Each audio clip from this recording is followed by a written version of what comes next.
Sarge, why are the guys giving it to the doggies? They're riding in trucks, numbskull, while you're marching. They look pretty badly beat up. Yeah, they do it then. Scuttlebutt says it's pretty hard going down south. Well, we'll find out soon enough. Recon always leads. How can we fail? Skip with the Shadow leading the show. Who the fuck is a Shadow? Lieutenant Phelps, the Shadow of Death. What the fuck are you talking about? He's a quiet fucker, Sarge. Never hear the bastard coming. Sitting there, field stripping a cigarette, and suddenly he's there looking down on you. Why do you think we keep saluting that Jap-loving son of a bitch? He's bad juju. That's enough out of you three. Bad juju? Where were you dragged up? A swamp?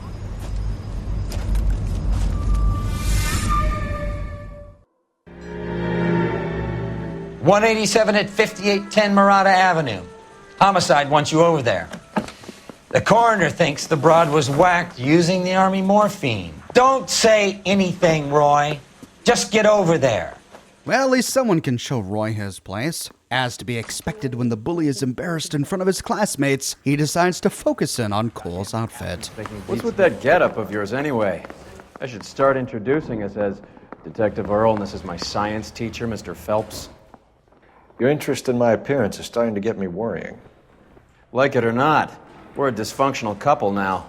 People judge me with you on my arm same way they would a fat broad with a 5 o'clock shadow. I really hope you're joking, Roy. So, a new stiff killed by Army surplus morphine. Well, we did find most of it, but it's possible that there is still some on the streets. Let's head on over to see what we can find. You seem distracted. We recovered the morphine. Some of it might be unaccounted for, so what? That's life. We did our job. Closing one case opens another. Do you have any idea what is really going on while we're wasting our time following this stuff? Are you going to tell me? The deals being done right now will change the face of LA forever, and we're wasting our time on some hump. Someone's little girl. Visit the morgue at the end of the month when the John and Jane Does are cremated. Their percentages. The odds for and against lightning striking. Spoken like a true marketer. We arrive at the murder scene at 2:26 p.m. We see the coroner van here. Looks like Carruthers is hard at work. As we approach the door, we find an officer taking a smoke break.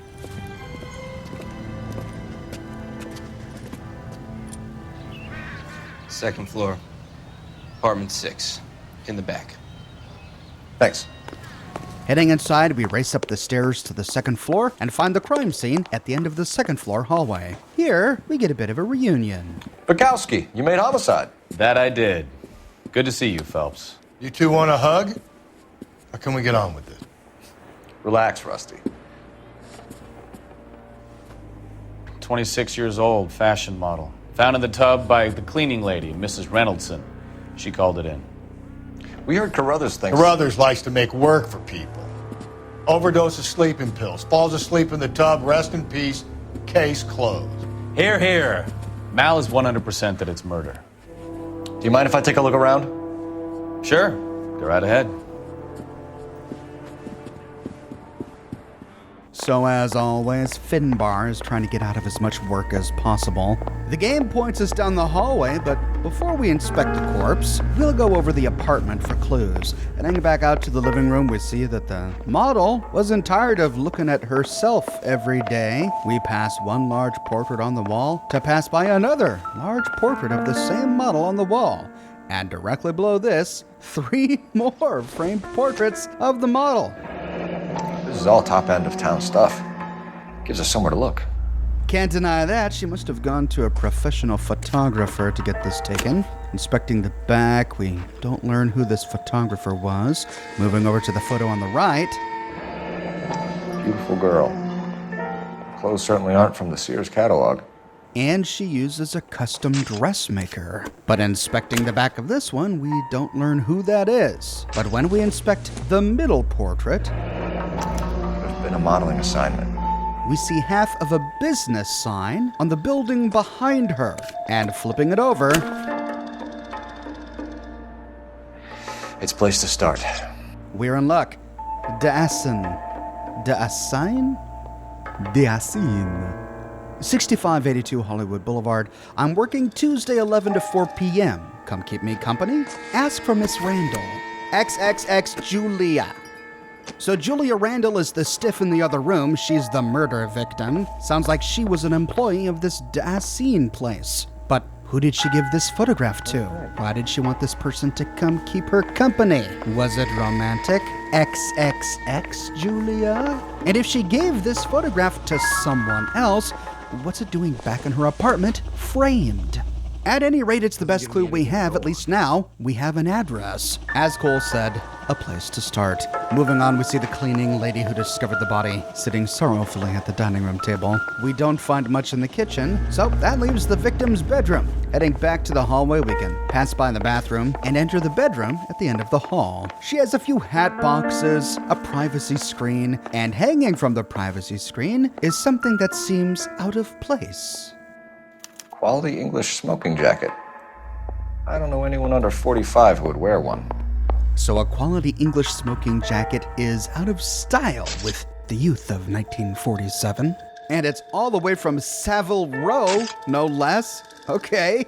So we're looking for an older guy with deep pockets.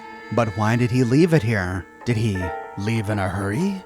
The bedroom is a mess, and on the ground at the foot of the bed we find a pile of pills. Looks like barbiturates. Sleeping pills. So our model must have had a lot on her mind, so much that it was hard for her to sleep. Moving towards the nightstand, we see shoes in a cubby at the bottom, and resting on top of it, a cylindrical box. But as we inspect it, we hear rattling, opening it up. Barbiturates. What else is rattling around in this thing? Even more barbiturates, but it sounds like something else was in there. Exploring further. We should speak to her doctor. Prescribing both drugs would make her life a roller coaster. July 28th, 1946, Julia Randall take one capsule after a meal once daily, 20 capsules of Benzedrine. Amphetamines? Amphetamines are a stimulant, but in the modeling industry, it at one time was commonly used as an appetite suppressant to encourage weight loss. This can explain the barbiturates. Amphetamines can also make you resistant to fatigue, which can make it harder to fall asleep at night. So popping a stimulant during the day to stay alert and slim, and then barbiturates at night to fall asleep. Holy cow. This poor girl. With that, we found most of the clues. It's time to inspect the corpse. Heading into the bathroom, we find Carruthers hard at work. Phelps? Mal, we've had a look around. Rusty thinks it's a waste of time. What's your theory? Come on, Mal. Tell us why we were dragged down here. If the victim was alive when she entered the tub, water would have entered her lungs. The water is violently churned in the windpipe as she drowns. The result is that a lot of foam is generated. This foam is found at the mouth and nostrils in almost all cases of real drowning.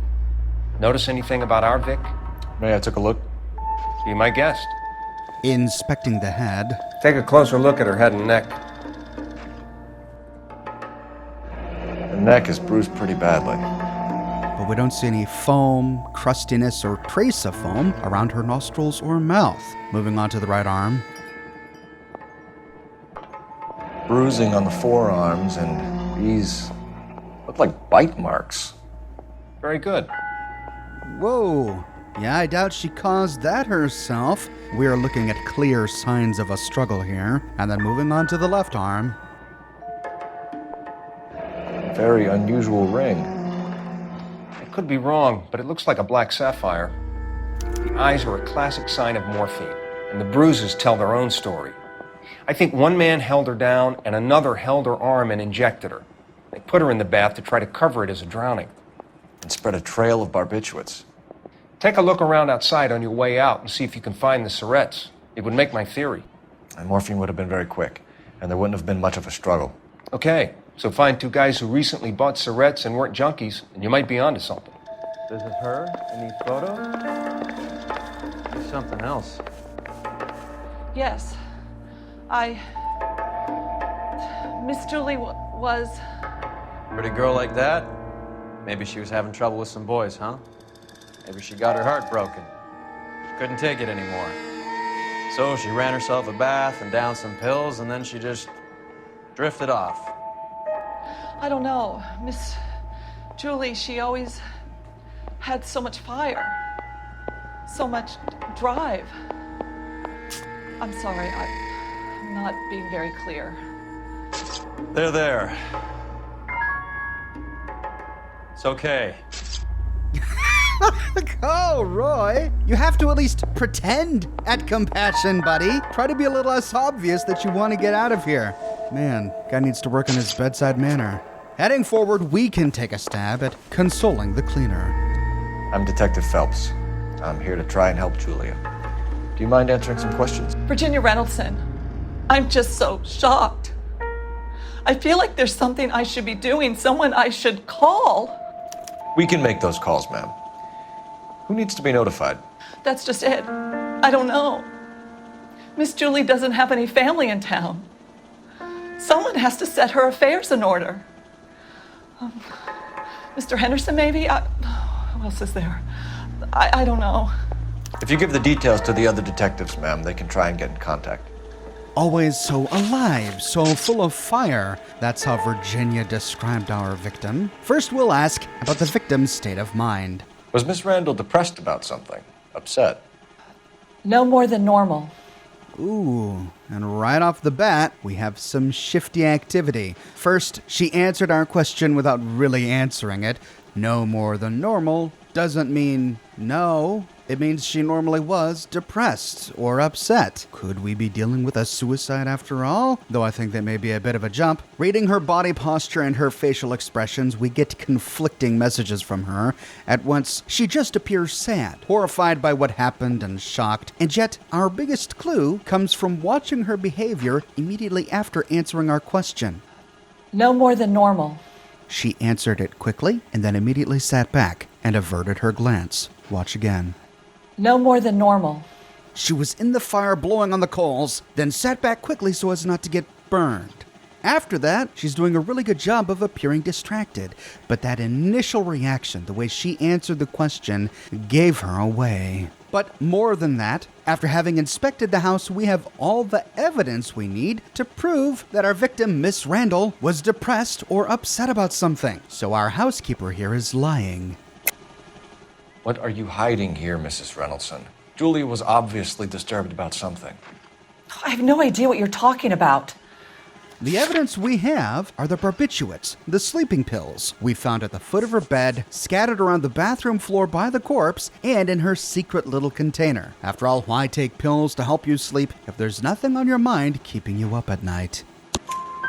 She was taking barbiturates. She couldn't sleep. You must have seen them in her room. You've seen the pillbox, the things she hid in there. I don't know how she supported herself. Always new clothes and jewelry. She lived like a movie star. A princess. Does modeling really pay that well? That presumably rhetorical question gives us a big clue. Does modeling really pay that well? How did she support her lifestyle? Could it be from the financial contributions of her gentleman callers? To find the answer, we can ask Virginia about the victim's personal life. Did Miss Randall have many friends visit? I'm not sure. I only come around twice a week. She again is not being forthright with us, but her reactions are very different. Instead of sitting back, leaping out of the fire, she sits straight up but refuses to make eye contact. She bobs her head from side to side, looks up into the sky and then back at Cole briefly. She is trying to appear nonchalant, then sneaking a quick glance at Cole to see if he's caught her. Caught her in what? In a lie. Why are you lying to me, Mrs. Reynoldson? Julia had men stay here. I will not speak ill of the dead. You can't prove that. We can indeed prove that she has had men here by pointing to the smoking jacket, the men's smoking jacket that we found hanging from the privacy screen. Who owns the smoking jacket? I wouldn't like to tell tales, you understand. That's Mr. Henderson's. An older man, very distinguished looking. He seemed very much in love with her. Where would we find him? I'm sorry. I don't know. He said he lives in San Francisco. He's from San Francisco, but here in LA? You'd think a smoking jacket would be a big and important thing to accidentally leave behind if you were traveling back to San Francisco. But we finally got a name for our mystery man, Mr. Henderson. We'll have to keep our eyes open. Finally, we'll ask what Virginia's working relationship was with the victim. What was it like working for Miss Randall? Perfectly fine, officer. Wow, this lady just can't get an honest thing out of her. The last two lies, I suppose we can understand. Her employer is dead. The last thing she wants is for the world to know that she was hopped up on drugs and had strange men coming over. But we get the impression that she might not have been a very good employer either. Victoria's answer was short, and the question seems to have annoyed her. She rolls her eyes, shakes her head, purses her lips, as if we're wasting her time, or as if it's a scandal that we would have the audacity to even ask her about this, which of course is the evidence we need that shows that something was indeed wrong here. We don't have proof that Julia was abusing her or shafting her, but we have all the evidence we need that she's not telling us the complete truth, so we'll doubt her story. Mrs. Reynoldson, it seems like there's something you want to tell me. She was very high-strung. Lovely one moment and screaming at you the next. She wanted it all, and she wanted it damn quick. Of course, being so beautiful, it seemed like she was going to get it. Not the way it's turned out, though, is it? Thanks, Mrs. Reynoldson. You've been very helpful. One of the other detectives will take your statement, and then you can go home. So, we have a beautiful young woman, spoiled by her beauty. Stefan, Rusty, we'll take a look around outside and then follow up these leads. Can you get some guys to run down the jacket? Cole has really become master of the department, giving orders to all of his former partners. You think Carruthers has called it right? He rarely gets it wrong. I don't know. I'm with Galloway. I've met enough girls in my time who can't handle their dope. Fine, but how do you explain the bite marks and bruises? Seems like a very obvious clue that this was murder. How could Roy and Galloway overlook that? Carruthers told us to keep an eye out for morphine. His hunch is that she was murdered with morphine. So as we leave the apartment, we can inspect the nearby trash bin. And sure enough, what do we find?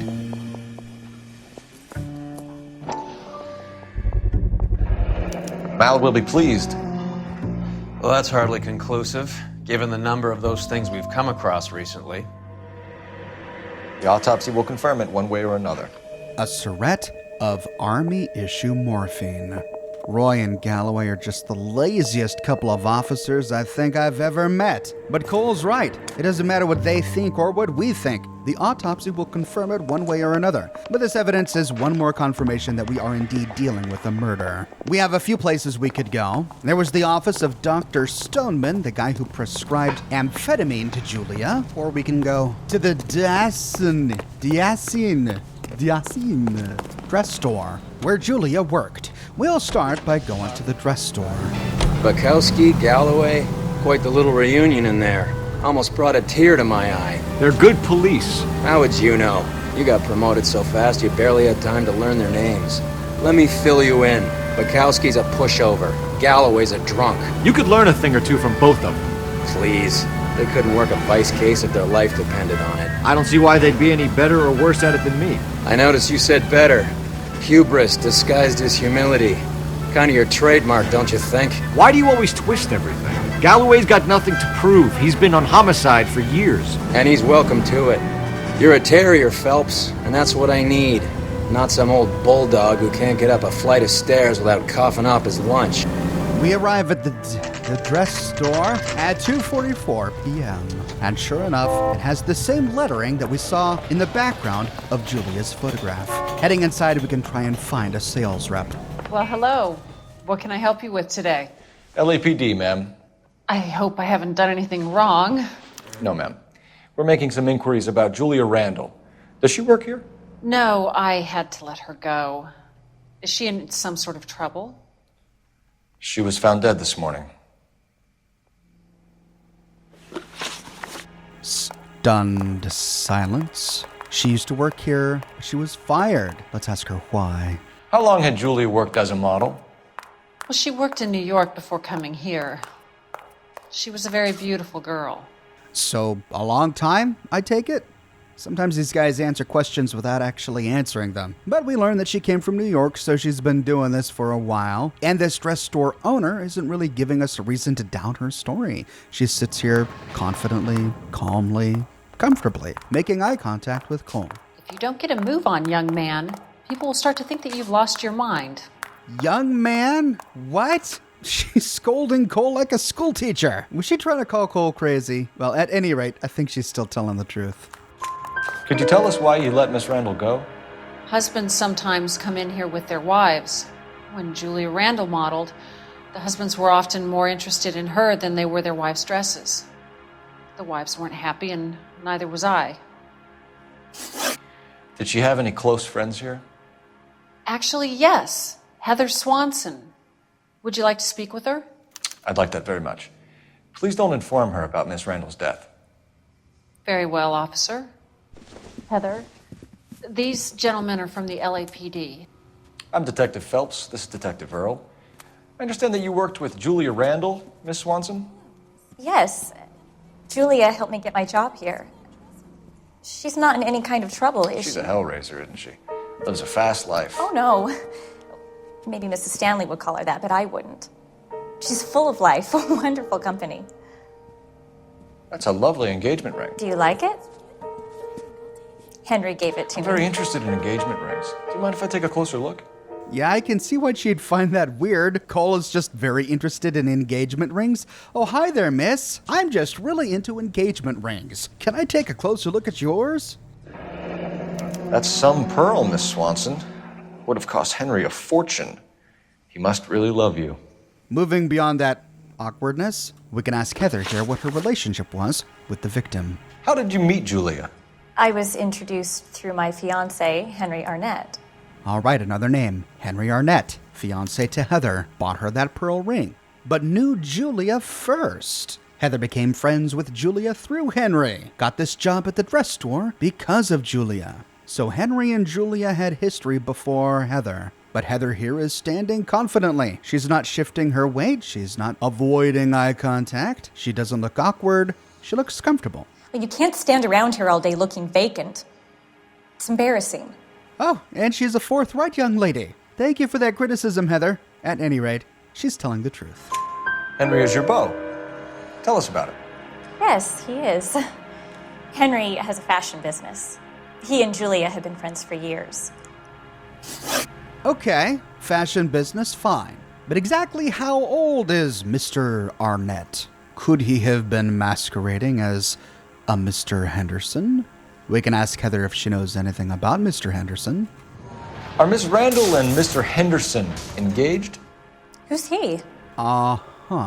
Feigning ignorance? But no, she's adopting the exact same body posture and confident facial expression that she had a moment ago. Either she's really good or she genuinely has no idea who Mr. Henderson is. So, she's telling the truth.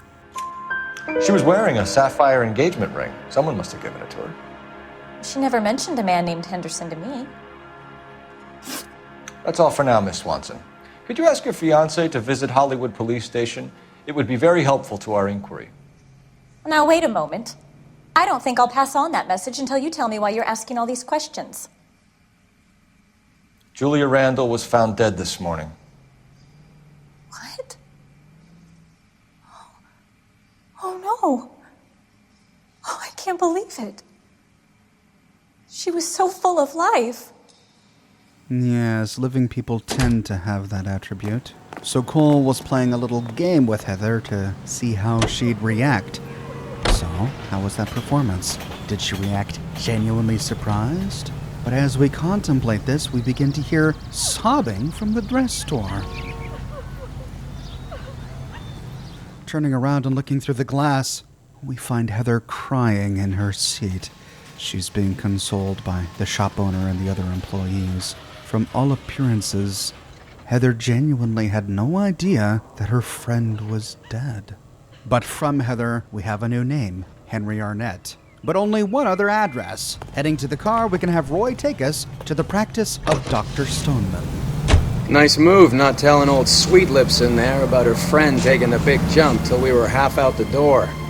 Very slick. I figured we'd get more out of her that way. You're learning, Phelps. We'll make a vice cop out of you yet. Sweet lips? Oh, God, Roy. We arrive at Dr. Stoneman's practice at 2:54 p.m. And on the side of his practice, we see a cigarette ad. Richer, cleaner, and bolder. The finest tobacco in America. Smoke Valor. The cigarette most doctors prefer. It was another time. Moving inside, we can take a look at the sign to the left to see if we can find his room number, but no Stoneman here. So moving to the sign to the right, there it is. Here, Stoneman, office 505. 5th floor. And thankfully an elevator. Finally, one building in Los Angeles that actually has a lift. Punch in the button, we head inside. I swear, if we locked up every doctor in this town, Vice would be able to work half days. When we arrive on the 5th floor, we have to walk down the hallway until we find a room bathed in sunlight gleaming between the Venetian blinds of a nearby window. Dr. Stoneman, 505. Yes, sir, your name? LAPD. We'd like to see Dr. Stoneman. Dr. Stoneman is with a patient. Would you like to wait? No, we wouldn't. Tell him we want to see him now. There's no need to be rude. Save it, sister. Dr. Stoneman, I have some gentlemen from the LAPD here to see you. Send them in, please. I'll see this patient again after they've left. That ominous pointing. Your investigation is much more important than my sciatica. I'm just in pain here. Leave me alone. Poor guy. Sorry about your sciatica, buddy. We won't be a moment. Heading inside. Dr. Stoneman, we are investigating the death of one of your patients, Julia Randall. I'm very sorry to hear that. Do you mind if we ask you some questions about Ms. Randall? Not if it doesn't compromise doctor-patient privilege, Detective. Hello. What have we here? Dr. Stoneman, age 56. The kind of fellow who might wear an English smoking jacket from Savile Row. We'll start by asking about his relationship with the victim. How well did you know Miss Randall? Barely at all. She'd only been a patient 6 months or so. Whoops. Well, dates are hard if you're trying to lie off the top of your head. There are a couple of things that are cluing us into his lying here. His hands are folded awkwardly in his lap instead of being on the table, which would have signified comfort and confidence. Instead, he has a slinking body posture as if he's trying to slip away. And of course, his eyes are darting from side to side, every now and then resting upon Coles, but then looking up, then looking to the left and right. He's clearly not comfortable. But more than that, we have evidence that he's lying here. Julia Randall has been your patient for nearly a year. I'm sure you know that. Do you doubt my veracity, Detective? Do you have access to my patient records? Can the sarcasm, buddy. We don't need access to your patient records. All we need is a prescription from you dated before the time that you said you first met Julia, which indeed we have. The Benzedrine prescription we found in her little container was dated July 1946. He has known her for at least a year. Your prescriptions contradict you, Doctor. Miss Randall was in the fashion business, as you probably know. She was jumped up on Benzedrine by day and knocked down by sleeping pills at night. I told her to slow up, but no. Life was too short for her. And you supplied the prescription for the Benzedrine? It's not illegal, Detective. A lot of young women in her line of work use it for weight loss. Just as we figured. But why then the sleeping pills? Was it just because a possible side effect of Benzedrine is alertness, wakefulness, a hard time falling asleep? Or was she having a hard time falling asleep for other reasons, possibly psychological ones? We can ask the good doctor here all about the medications he prescribed to Julia. You wrote Julia Randall a prescription for Benzedrine. How can you account for that? Miss Randall was in the fashion business. She wanted to control her weight. Simple, logical, makes sense. And yet, there is something about the fidgety, shifty nature of his body posture that just doesn't ring true. I mean, we know she was a model. We know she was using the drug to try to lose weight. All of that is accurate, but we still get the impression that he's hiding something from us. using the truth of what he has said to mask the secret he's trying to conceal. Even though we don't have any evidence he's lying to us here, based on his behavior, we'll use a bit of bad cop to see if we can nudge him into providing more details. Benzedrine is addictive, as I'm sure you know, Doctor. As I warned her, but she was determined. She said she needed it to control her appetite. Sounds like you knew her pretty well. I knew the line of work she was involved in. That'll be all for now, Dr. Stoneman. We'll be in touch. What? No option to ask him about the jacket? Can't say, hey, Dr. Stoneman, do you like to smoke? Do you sometimes visit your patients? Do you do house calls? No, none of that, okay. So we walk away without a connection between Stoneman and Henderson. Maybe they're not the same guy. Maybe Henderson is really this Henry Arnett. But we don't know where Arnett is. We need to track him down. We'll start by using the nearby phone to call into KGPL. Operator, message for KGPL. Putting you through now. Phelps, badge 1247. How could I help, Detective? Are there any messages for me? Yes, Detective. The coroner's been asking to speak to you. I can connect the call if you like. Please, thank you. Al? Cole, can you get over here? I just finished the autopsy. Sure thing, Mal. We'll be right over. Ah, good old Carruthers comes in just in the nick of time with something to show us. Before we head out, we can take a look at the beautiful view of downtown LA through this open window. Nice. Back on the ground, Roy decides to share his thoughts. The old boy's lying. About what? I don't know. He looked relieved when you said she was dead. That's a strange reaction to have to the death of a young patient. Relief? Was that relief? Julia Randall. I'm very sorry to hear that. Maybe Roy's right. Something was certainly off about our good Dr. Stoneman. Back at the car, we can head to the hospital to talk with Carruthers. Have you noticed how croakers only pull out the physician-patient privilege card when they got something to hide? There are certain things people have a right to keep private. Until it gets in the way of police work. And it's only private when it suits them. A couple of drinks and every doctor I've met will spill your darkest secrets in a heartbeat. We arrive at Hollywood Receiving Hospital at 3:10 p.m.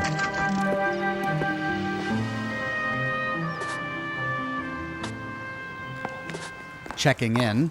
Detectives Phelps and Earl here to see the coroner. Yes, Detective. He's waiting for you in the examination room. Moving to the right, we find the examination room right next to the viewing gallery. Cole, Roy, I have some information for you. You're the only person enjoying this, Mal. Get on with it. The bruising confirms 2 sets of hands, so we have 2 killers. Death was caused by heart failure due to an overdose of morphine. Have you dragged us down here to gloat? We already heard your theory. We agree that she was murdered. Yes, of course. I have something else to show you. Whoa. What happened to this guy? All right, Mal, what gives? The dead guy's name is Jimmy LeBlanc, career burglar. He came in this morning. Someone stove his head in with a lump of 2x4. So what? Good riddance. I found 2 syrettes in his jacket pocket. Wow. Hang on a minute, Roy. We're listening, Mal. No sign of morphine use and no metabolized morphine in his blood. Scratch marks on his face. Which could be from getting his head remodeled. Time of death, Mal. Maybe an hour or 2 after the Randall girl. So you're saying Laughing Boy here could be one of our killers? That's a hell of a long shot. Thanks, Mal. We'll check it out.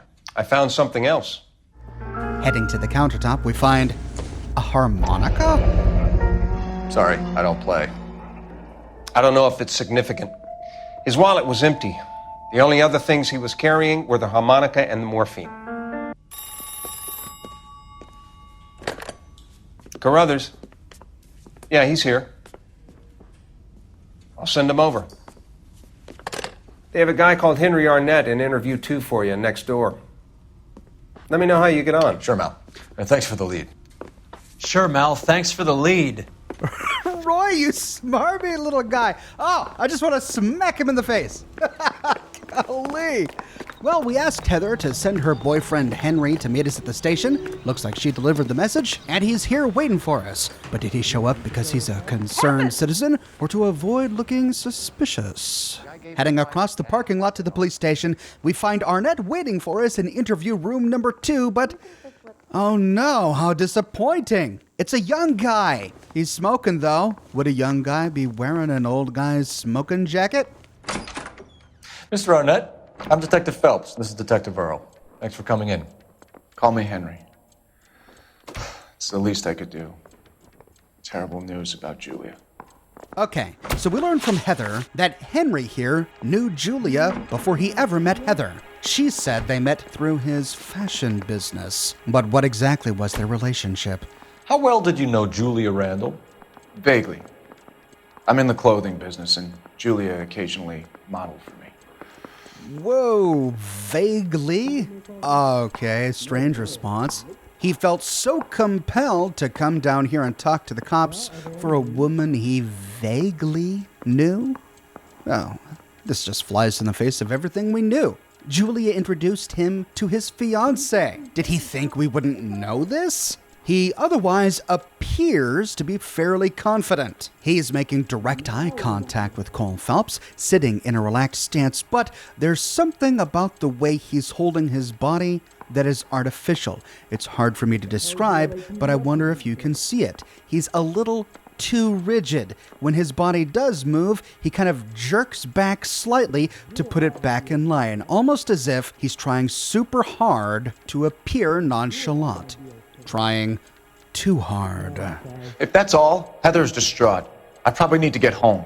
And he's unnecessarily hostile. For all of these reasons, we'll doubt his story. He's asking whether you banged her in a chuck-on-the-shoulder fraternity kind of way. I'm engaged to be married. It wouldn't be polite. Answer the question. This will remain private? Heather won't have to know? Yes. We had relations. Wow. Everything about that exchange was just brilliant. All right, next, we need to find out about this Mr. Henderson guy. Was this one of Henry's aliases? Miss Randall's landlady said she was seeing an older man. Could have been. I wasn't privy to all the details of Julia's private life. Well, we didn't ask him if he was privy to all of the details of Julia's private life. We asked him if he knew anything about Mr. Henderson, and he's not really wanting to answer us. We appear to have broken through his icy facade. He's no longer pretending to be cool and confident. He now looks down. His eyes dart from side to side, and every now and then he bites his tongue and gulps. This gives us evidence that he's not telling us the truth. But the confusing thing about this question in particular is we don't have proof that he knows about Mr. Henderson. And despite that, the correct answer is lie. Henry, I don't like when people lie to me. She was seeing a man named Henderson. You know who I'm talking about. Easy on, Detective. I may have heard of Henderson, but I don't know his full name. I think he's from New York or someplace back east. And we don't learn why he's lying until after we choose lie. That's the frustrating thing about this question. Only by accusing him of lying do we get him to admit that he had heard of Mr. Henderson. And only then does he say that he thought Henderson came from New York. It's then that we can point to the housekeeper's testimony that Henderson came from San Francisco. But all of this information doesn't come out until after we accused him of lying. But for this to work properly, we should have had this information before so that we could accuse him of lying to begin with. At any rate, we'll point to the housekeeper's statement. That's funny. Julia told her cleaning lady that he lived in San Francisco. Okay, you got me. I don't know where he's from. Julia wanted money. She always wanted money. She thought she could get some from this guy. She was wearing a distinctive engagement ring. You think she might have convinced him to buy it for her? Maybe he did, yeah. Maybe he and Julia were getting serious. Did that response bother you as much as it did me? It was almost as if Cole had given him a convenient explanation. Oh yeah, Cole, good idea. Maybe he gave her the engagement ring. Maybe they were getting serious. He almost sounded relieved that we had posited that possibility. Next, let's see if Henry here knows anything about the mangled corpse Carruthers showed us, LeBlanc. Ever heard of a Jimmy LeBlanc? No. Should I have? Is he an entertainer or something? Whoops. He made a big mistake at the beginning there. Let's replay that again. Ever heard of a Jimmy LeBlanc? No. He initially showed surprise at the name and then quickly turned that into confusion. He did recognize the name Jimmy LeBlanc, but he didn't want us to notice. And after answering the question, he's now all sorts of confused, looking everywhere but at Cole, as if he's sitting here trying really hard to come up with some sort of convincing story. We don't have evidence that he knows LeBlanc, but we have every suspicion that he does, so we'll doubt his story. So you wouldn't have any reason to believe that LeBlanc would be involved in Julie Randall's murder? If this guy is a criminal, he might have been involved, but like I said, I've never heard of this LeBlanc character. Heather told us that you were in fashion. That's right. I say we bust in there and find the goddamn evidence. Some kind of traveling salesman? Once I got out of the Corps, I used my... You were in the Marines? Sure. I'm proud of it. The Fighting Sixth. You were in the 6th Marines? Yes. I was a captain. Which company? Various companies. We had a lot of casualties. Which engagements? Okinawa. A couple of other places. That will be all for now, Henry. You've been very helpful. The 6th Marines? That was Cole's old unit. That son of a bitch was never in the Marines. Why'd you let him off the hook? Because we're giving him a couple of minutes before we start tailing him. Arnett is an amateur. We need to find out who killed the girl. Can you pass this on to Bukowski? Have him check the place out and go through his records. Sure, I'll pass it on. Thanks. Can you also have R&I run the records on a Jimmy LeBlanc and find out who was his last arresting officer? Have them get in touch via KGPL when they have some information. Man, Cole is just owning his role here. Taking initiative, showing restraint. I love it. He's in that car at the lights. Now for the thing I love best, tailing a suspect. Oh, joy.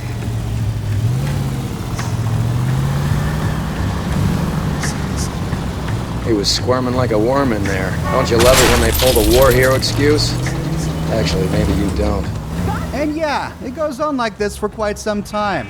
I'm sure you don't want to watch me drive. God damn it, everyone's looking at us, Cole.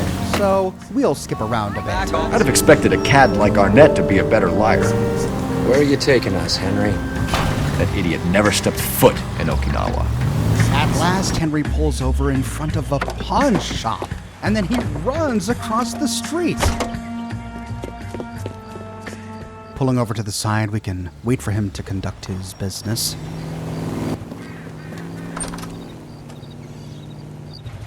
He needs money and fast. Shortly thereafter, he emerges, clutching a wad of cash. Get in there and find out what he pawned. I'll stick with him, see how he intends to spend the money. Too much slack. Gotta get closer. Hoof it, Phelps. I'll bring the car around when I'm done here. Now, there are a couple of ways we can go about this. We can do what I tried initially and race to Henry's side of the street and tail him while trying to find opportunities to go incognito. Every now and then, Henry will turn around and we have to go incognito to not be discovered. I found this to be problematic. What are you doing? I finally succeeded by walking down the opposite side of the street, at all times keeping Henry within sight. At the intersection, he crossed to this side of the street, but using a nearby newspaper kiosk, we can go incognito to avoid detection. After he crosses the street, we can race across and hide behind a wall. Or we could use a nearby shoe shiner to go incognito, but then he goes down an alleyway. Taking a look at a selection of fine cigars, we can wait for him to walk towards a nearby building. Henry walks into the Ao Kuewa Travel Company, a travel agency. He's heading out of town.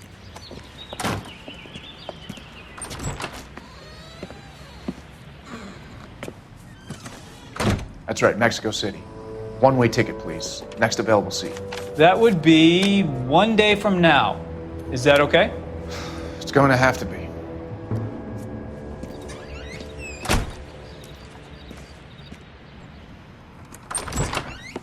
LAPD, the man who just came in here, he bought a ticket? Yes, sir. To Mexico City, tomorrow night. If you hear from him again, don't mention this conversation.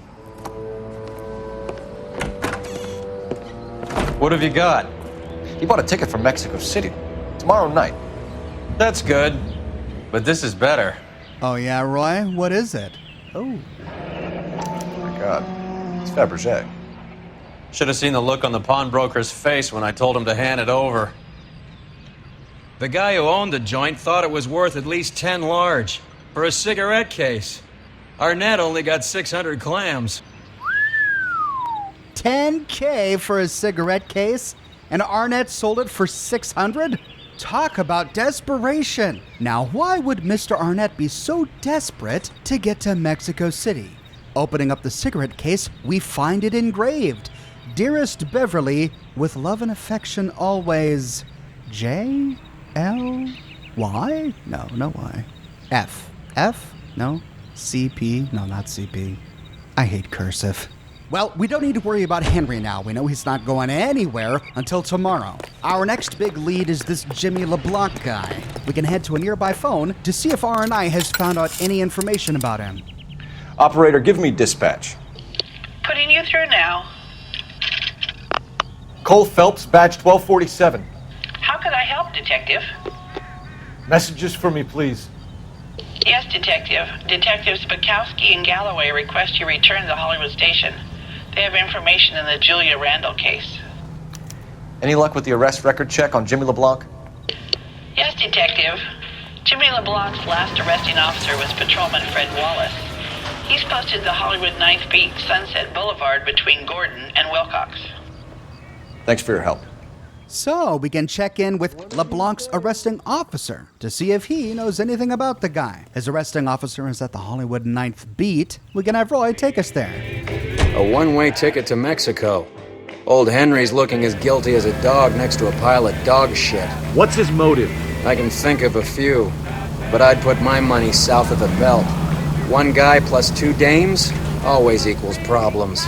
That's true, he did admit to sleeping with Julia. But could that be the only motive? We arrive at the Hollywood 9th Beat at 6:25 p.m., only to find LeBlanc's arresting officer in a bit of trouble. Come on, let's give him a hand. Right behind you, Wallace. Detective Phelps. Wallace, go left. I'm going right after this little prick in the alley. Running as fast as we can, we find that we're really not much of a match for these guys. They lead us into a nearby construction zone, and it devolves into a gunfight.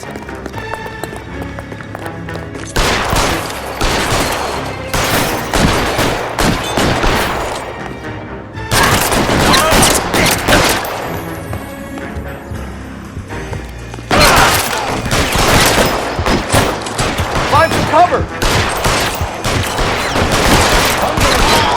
You asshole!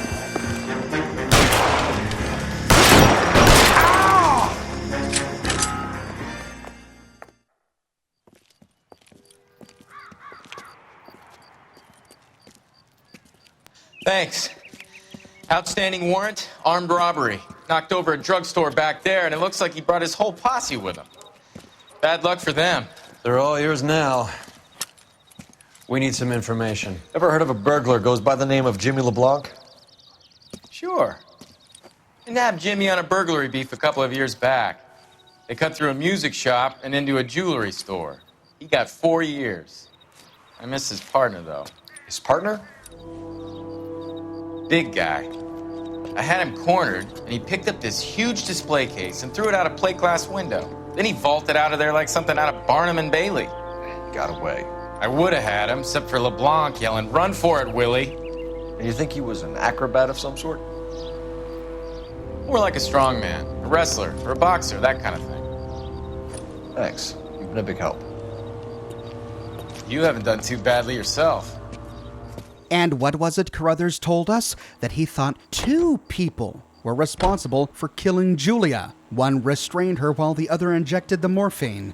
Carruthers found the morphine on the corpse of LeBlanc, and this Willie guy was a strong man. Whomever killed LeBlanc by hitting him in the face with a piece of wood must also have been a strong man, as was the person who was able to restrain Julia while she was murdered by LeBlanc. I think we're finally piecing this together. We now need to find out more information about this Willie, and to do so, we'll head back to the station. You're suggesting LeBlanc is still working with Willie? A strong man held down Randall while someone administered the morphine. Someone with muscle opened up LeBlanc's skull. Could be. We arrive at the station at 6:32 p.m. We caught up with Mal. He's given us the dope on LeBlanc. He worked burglaries with a big guy, goes by the name of Willie. He might be our killer. Can you work boxing gyms, the Y, promoters, that kind of stuff? Since when have you started giving orders, Phelps? And where's the burglary angle? There was no sign of a... That's where Arnett comes in. Next stop, we speak to Lacey about a list of recent burglaries. Guy's a bum. His office is a front, and he's behind on the rent and his phone bill. And he's skipping town. Tomorrow. Let's get him in and beat it out of him. Do you want to bring in the killer, Rusty? It could be too smart for your own good, Phelps. We've been talking about that, haven't we, Roy? Stefan? Finbar? Whoa, that suddenly got disturbing. Galloway and Roy have been talking about coal? Sir, I need the contraband list. Items stolen over the last year. Hang on, I'll dig out a copy for you. Here you go. Thanks. Is the cigarette case on there? So we just learned from Bukowski that Henry Arnett is a fraud. His place of business, the address that was on the business card, was a front. But a front for what? Examining the list, we find the Fabergé gold cigarette case near the very top. It's here. Arnett must be out of his mind trying to move this while under a murder cloud. And it belonged to Beverly Eavesdrum, the name inscribed on the inside lid. But wait, directly beneath it, we find that Beverly also reported a black sapphire ring missing. Julia Randall's ring. It's here. The black sapphire ring we found on Julia's corpse in the bathroom? So whomever stole the cigarette case also stole the ring and gave it to her. Let's see if we can find anything else. About halfway down, we find a silver pill box, just like the one we found on Julia's nightstand. Seems Julia wasn't the first bored society girl to hide her bennies in that pillbox. And finally, at the very bottom, wouldn't you know it, oh, Heather's pearl engagement ring. Even the engagement ring was purloined. Arnett is a cad. So Arnett is a thief. He's not in fashion. His office is a front for some sort of burglary ring. We know he stole the cigarette case. We watched him sell it to the pawnbroker, and that connects him to the black sapphire ring, the pill box, and the pearl ring, all of which were given to his known associates. We may have our man. But this evidence also allows us to draw another conclusion. Heather said that she was introduced to Henry by Julia because Julia used to model for his fashion business. We now know his fashion business was a fraud, so Julia couldn't have modeled for him. So how did they get to know each other? The most likely explanation is that Julia was part of this burglary ring.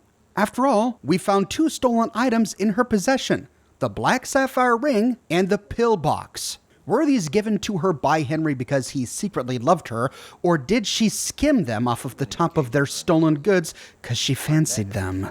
After all, even the housekeeper wondered how Julia could afford such fine things on a model's income. Does modeling really pay that well, she wondered? But to confirm things, we need to head to the residence of Beverly Eavesdrum, the burglary victim, to see if she can shed some light on this. So you and Rusty have been having discussions. Anything you would like to tell me, partner? Phelps, don't be so touchy. Rusty had his best ever clearance rate working with you. Even if the cases he worked on can't be discussed. We were just comparing notes. You're a Booneroo case man, Phelps. One of the best I've ever seen. Thanks. You gotta learn to take a compliment, Phelps. And of course, we can't discuss the homicide cases we worked on with Galloway because it involved the Dahlia killer, who officially never existed. And interesting that Roy would butter Cole up with flattery once Cole started to pry into his conversations with Galloway. At any rate, we arrive at the Eavesdrum residence at 6:37 p.m. Nice house.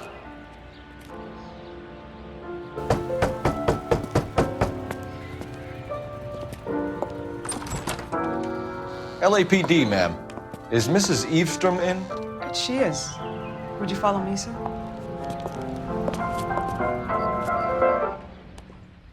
I am Mrs. Eavestrom. How may I help you? We appear to have recovered some stolen goods that belong to you, ma'am. Yes, of course.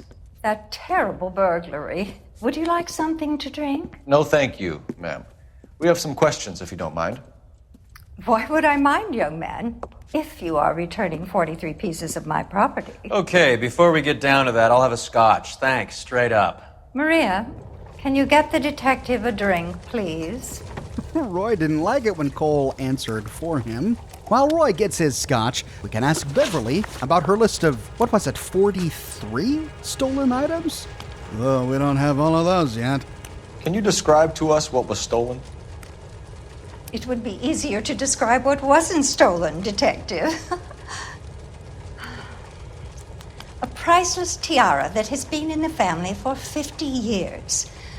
A Fabergé cigarette case that was worth $25,000.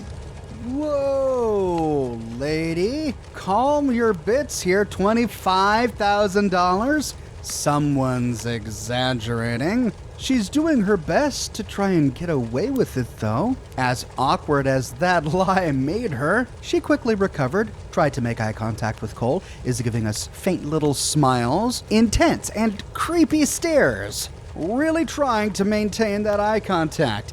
Maria, I think we'd best get this officer a drink to get him moving.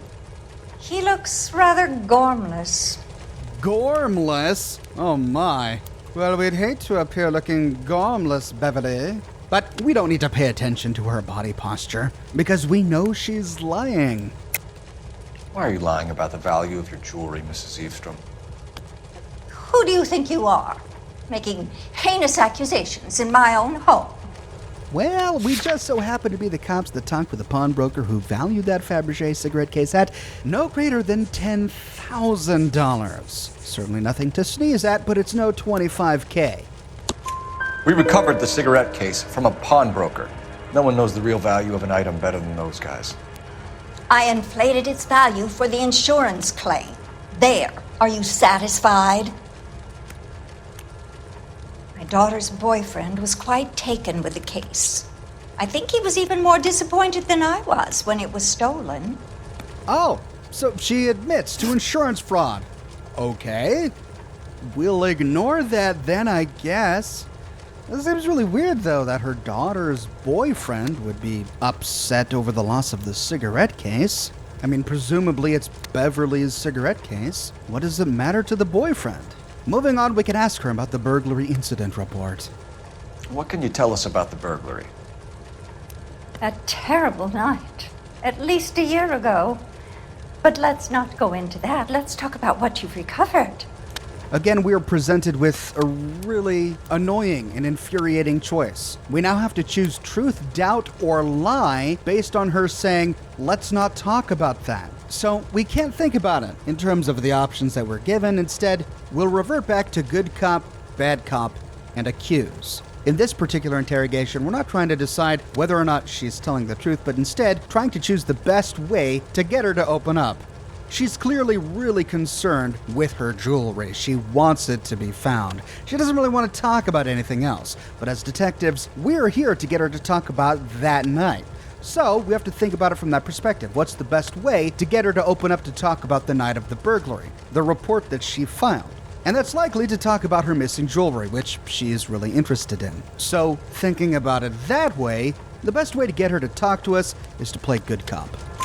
Were you in the house when the burglary took place? Good heavens, no. I was at a social function held by a Dr. Harold Stoneman and his lovely wife. I returned home and all of my things were missing. That's about it for now, Mrs. Eavestrom. The department will get in touch and let you know how you can recover your valuables. You've only mentioned a few of the items that have been stolen, Detective.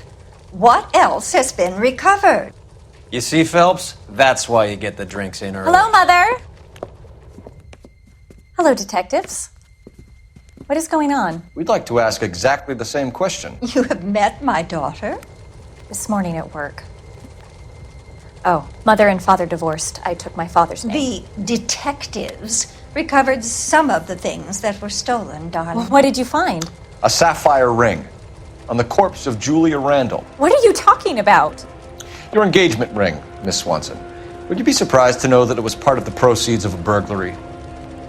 That's an outrageous allegation! Yes, it is. I suggest we go straight to Henry Arnett's place and sort this mess out. We're missing something here. Arnett is obviously arranging the burglaries. That's my fiancé you're making scurrilous accusations about. And Randall was obviously his partner. But neither of them are the type to creep apartments. You're being ridiculous. Both of you. There's a very good explanation for all of this. Put a sock in it, sister. You're being played for a patsy and you're not even smart enough to see it. And with that, many of the pieces just fall into place. Heather is Beverly's daughter. Henry was the daughter's boyfriend who was so interested in the Fabergé case. The Fabergé case which got stolen along with 43 other pieces of jewelry from Beverly's home, which ended up in Arnett's possession, which we discovered after he pawned them to a pawnbroker. Arnett used Heather to gain access to Beverly. And while Beverly was at a party thrown by Dr. Stoneman and his wife, no less, Arnett and his crime ring burgled the Eavesdrom residence. We also walk away learning that Arnett likely knew Dr. Stoneman. After all, Beverly was going to a party thrown by Dr. Stoneman. Stoneman is likely Beverly's doctor. Stoneman is likely Heather's doctor. Arnett must have met Stoneman through Heather, and perhaps maybe the one who introduced Stoneman to Julia. So, putting Heather in the car, we can make our way to Henry Arnett's apartment. And the game forced me to drive, which makes sense. Roy had just taken a scotch, so this ended up being a long journey. You're paying for every last scratch. Christ alive, this is a nightmare! But we finally arrive at 7:30 p.m.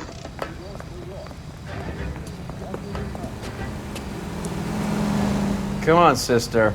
Let's find out who your fiancé really is. Heading through the front door, we can ask reception for Arnett's room. Welcome, sir. I'm sorry, are you a resident? LAPD detectives. We're here to speak to Henry Arnett. Oh, Mr. Arnett? Apartment 30. You can take the lift. Thank you. Taking the lift, Roy states the obvious.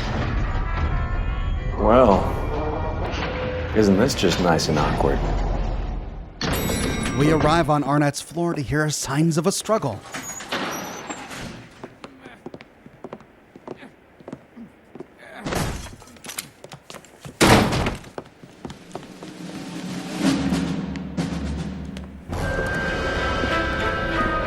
Stop! LAPD! Don't kill him, Cole. This guy's our case. Go on, Put your hands in the air. Arnett lies on the ground, and his assailant makes for the fire escape. Could this be our strongman Willie? Out the window and down the fire escape, the assailant climbs a nearby pole. On the rooftop, he then takes us across a rickety beam to the next rooftop. But then the red dot on our compass stops. We know exactly what's going to happen next, but the game won't let us do anything to prevent it.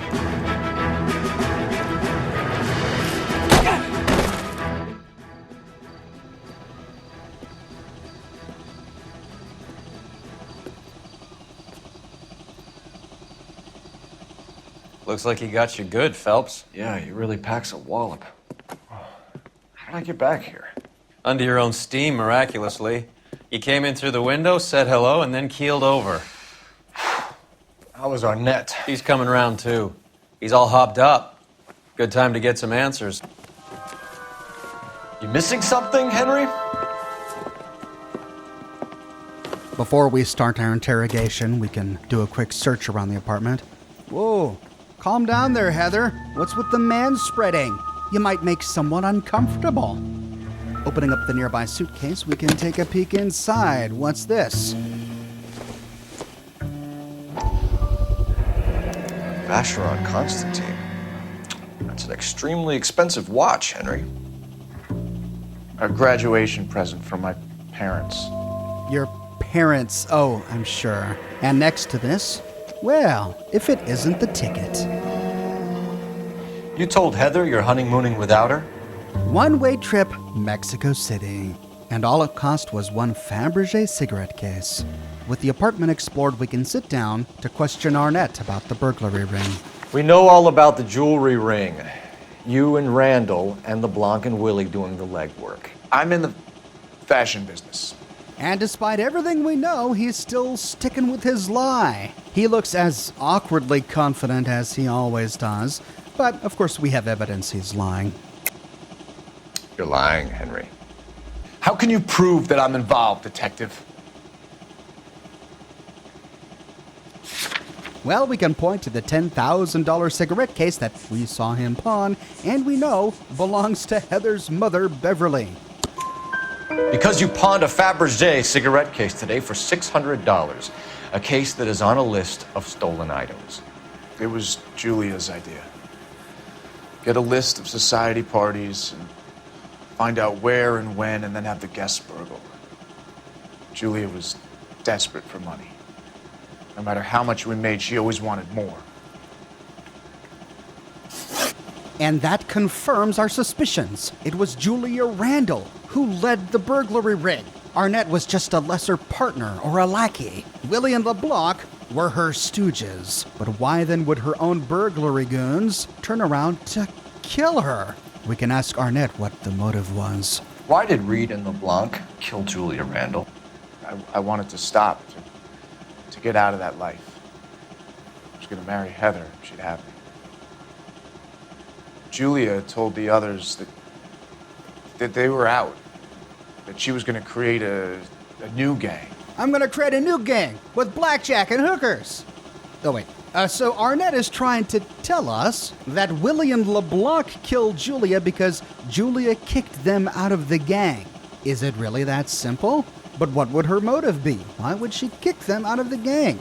Arnett is more uncomfortable now than any time we've seen him. He can't make eye contact. He can barely lift his head, briefly to stare at the sky, then back down to stare at Cole's feet. He is pursing his lips and gulping huge. He's choking on a big secret. He's pretending that this was all Willie and LeBlanc, but you know what? I think he's lying. You're lying, Arnett. I think you ordered them to kill her. It was made to look like suicide, and when the coroner saw through that, you knew it was time to run. I told you I was involved in the burglaries. I had nothing to do with Julia's death. Why would I need to run? But he did run to a pawn shop, then to a travel agency, whereupon he bought a train ticket to Mexico City. He is right. It doesn't make sense. He would abandon his fiancée his entire life unless he was a murderer and he was about to get caught. Our proof is the train ticket. Have you told Miss Swanson that you're leaving for Mexico City tomorrow night? That it's a one-way ticket? Henry? Tell me it isn't true. I had no choice. I wanted to marry Heather. I told Julia I wanted out, and she laughed in my face. I had to pay Willie and Jimmy a fortune to do her, and now I'm completely broke. What you are, Buster, is under arrest. So Henry just admitted to paying Willie and LeBlanc to kill Julia. Well, that's it. Case closed. We've got the murderer and LeBlanc. Though Willie got away. I'm not too pleased about that. And the one mystery we haven't uncovered yet is the identity of this Mr. Henderson. Maybe Arnett will be so kind as to help us with this one before we lock him away. Who is Henderson, and what is his involvement? Tell them what you know, Henry. I'll stand by you if you'll only tell the truth. There is no Henderson. He's already going to prison for burglary. He's already going to prison for murder. He just learned Heather would stick by him, strangely enough. After all of that, if he would just tell the truth, then what does he do? He lies. He throws her away. Tell me about your first burglary, and don't lie. I can't remember. I don't keep a list of these things. Now here we find a bit of a continuity error. Cole is trying to prove that Henry knows Dr. Stoneman by pointing to Henry's first burglary, which is supposed to be Dr. Stoneman. Indeed, the evidence we show to Henry to prove that he knows Stoneman is the contraband list. But if we go back and look at the contraband list, neither Dr. Stoneman nor Mr. Henderson's names appear on it. So there's nothing on this list that tells us that Dr. Stoneman was burgled at all, let alone by Henry. I think this is an error, that we should have found Stoneman's name on the list, which would have allowed us to connect the two, but we don't. But to proceed, this is the correct evidence. Your first burglary was a Dr. Harold Stoneman. You want to explain how he is involved, or shall I? Henderson is Stoneman. He was crazy about Julia. She could get him to do whatever she wished. He threw the parties, and we arranged the burglaries. Julia never let him touch her. She just kept him hanging on the promise. Drove the good doctor almost insane.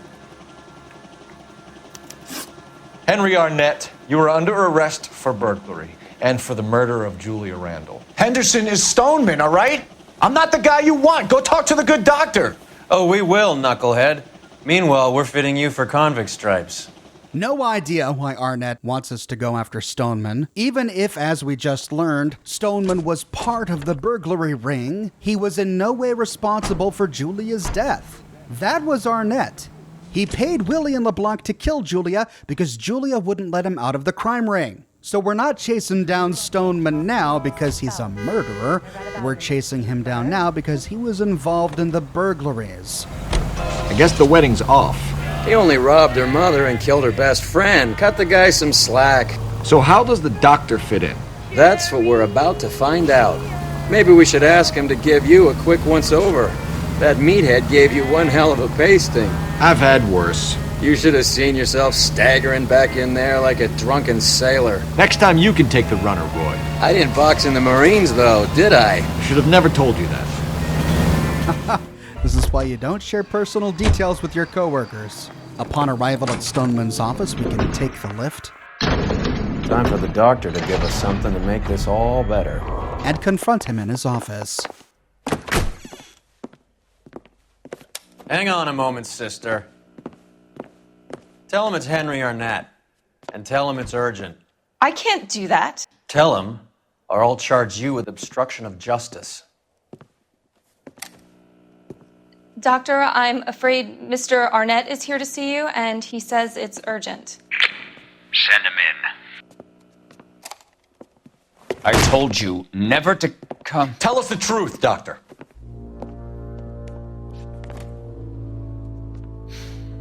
I'm so glad you came. Prison will be better than insanity, and I'm already half insane with grief. Do you know that I loved her? I ruined my life for her, and yet I still love her. Will you testify in court that Arnett and Randall did these robberies? They organized the robberies. Julie would get the names of the guests attending my wife's parties. Didn't matter how much money I showered upon her, it was never enough. She never really cared for me. Doctor, I'm afraid you're under arrest.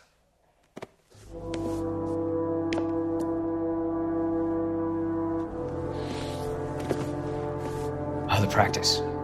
You'll call Dr. Gerard. No. Please don't cry.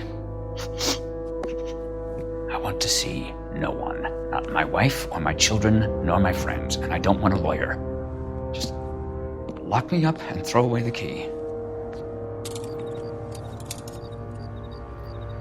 What have I done?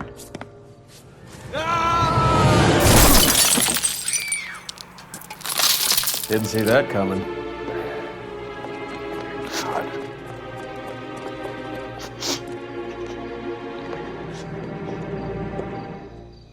Gee, mini crickets.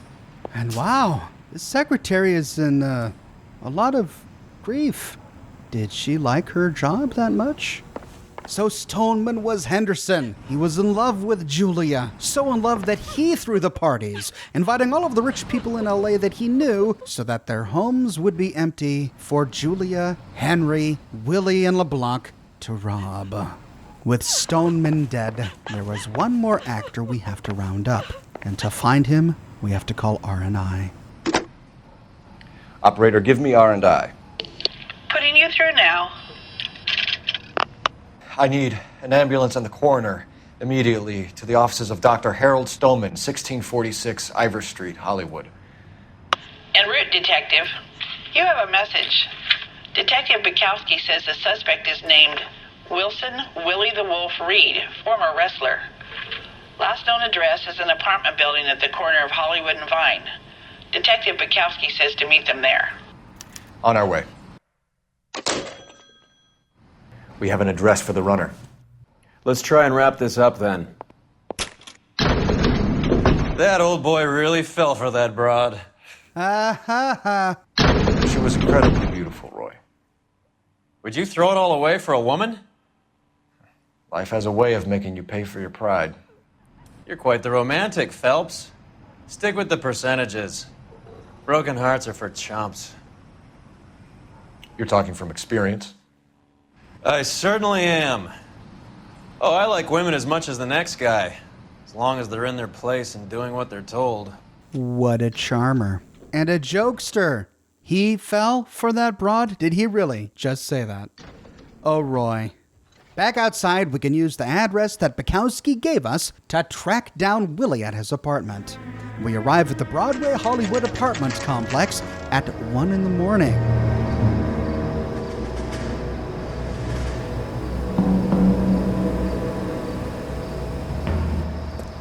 He's around here somewhere. A big guy. Neighbors say he always wears basketball shoes and a cream jacket. And get this, the kids around here say he plays the harmonica. Find a game well and have the commander set up a dragnet. We want the area closed off. We'll take this out of the street.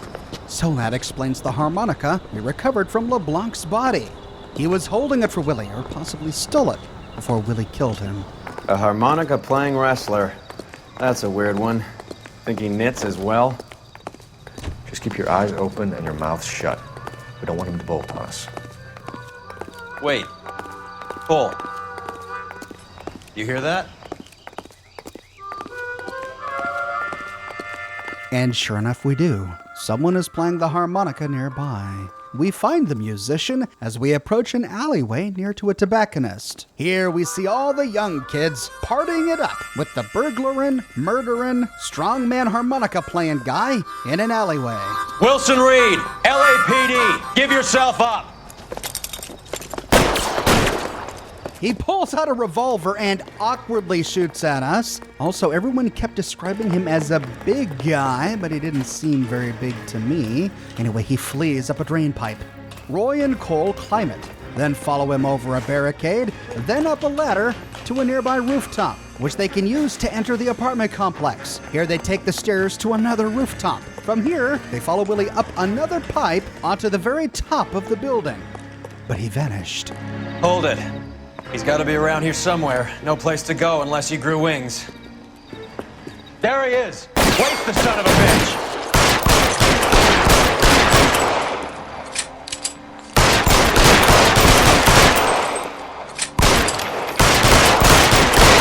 What is this guy, bulletproof?